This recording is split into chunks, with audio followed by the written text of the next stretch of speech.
السلام علیکم، اعوذ باللہ من الشیطان الرجیم، بسم اللہ الرحمن الرحیم۔ حضور صلی اللہ علیہ وسلم کا حضرت عمر بن خطاب رضی اللہ تعالیٰ عنہ کو دعوت دینا۔ حضرت عبداللہ بن مسعود رضی اللہ تعالیٰ عنہ فرماتے ہیں، حضور صلی اللہ علیہ وسلم نے یہ دعا مانگی: اے اللہ، اسلام کو عمر بن خطاب یا ابو جہل بن ہشام کے ذریعے قوت عطا فرما۔ چنانچہ اللہ تعالیٰ نے آپ صلی اللہ علیہ وسلم کی دعا حضرت عمر بن خطاب رضی اللہ تعالیٰ عنہ کے حق میں قبول فرمائی، اور اللہ تعالیٰ نے ان کو اسلام کی بنیادوں کے مضبوط ہونے کا اور بت پرستی کی عمارت کے گر جانے کا ذریعہ بنایا۔ حضرت ثوبان رضی اللہ تعالیٰ عنہ کی ایک حدیث میں صحابہ کرام رضی اللہ عنہ اجمعین کی سختیاں برداشت کرنے کے باب میں آگے آئیں گی۔ اس میں حضرت عمر رضی اللہ تعالیٰ عنہ کی بہن فاطمہ رضی اللہ تعالیٰ عنہ اور ان کے خاوند سعید بن زید رضی اللہ تعالیٰ عنہ کی تکلیف برداشت کرنے کا ذکر ہے، اور پھر اس حدیث میں یہ مضمون ہے کہ حضور صلی اللہ علیہ وسلم نے حضرت عمر رضی اللہ تعالیٰ عنہ کے دونوں بازوؤں کو پکڑ کر جھنجھوڑا اور فرمایا: تمہارا کیا ارادہ ہے اور تم کیوں آئے ہو؟ حضرت عمر رضی اللہ تعالیٰ عنہ نے کہا کہ آپ صلی اللہ علیہ وسلم جس چیز کی دعوت دے رہے ہیں وہ میرے سامنے پیش فرمائیں۔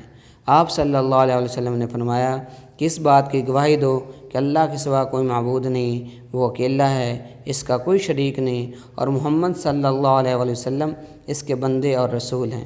حضرت عمر رضی اللہ تعالیٰ عنہ یہ سنتے ہی اسی جگہ اسلام لے آئے، اور حضرت عمر رضی اللہ تعالیٰ عنہ نے عرض کیا: آپ صلی اللہ علیہ وسلم اس گھر کو چھوڑیں اور مسجد حرام تشریف لے چلیں، وہاں جا کر کافروں کے سامنے کھلم کھلا اللہ کی عبادت کریں۔ حضرت اسلم رضی اللہ تعالیٰ عنہ کہتے ہیں کہ ہم سے حضرت عمر رضی اللہ تعالیٰ عنہ نے فرمایا: کیا تم لوگ چاہتے ہو کہ میں اپنے ابتدائی اسلام کا قصہ بیان کروں؟ ہم نے کہا: جی ضرور۔ آپ رضی اللہ تعالیٰ عنہ نے فرمایا: میں حضور صلی اللہ علیہ وسلم کے بڑے دشمنوں میں سے تھا۔ صفا پہاڑی کے قریب ایک مکان میں حضور صلی اللہ علیہ وسلم تشریف فرما تھے۔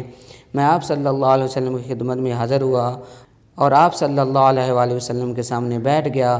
آپ صلی اللہ علیہ وسلم نے میرا گریبان پکڑ کر فرمایا: اے خطاب کے بیٹے، مسلمان ہو جا، اور ساتھ ہی یہ دعا کی: اے اللہ، اسے ہدایت عطا فرما۔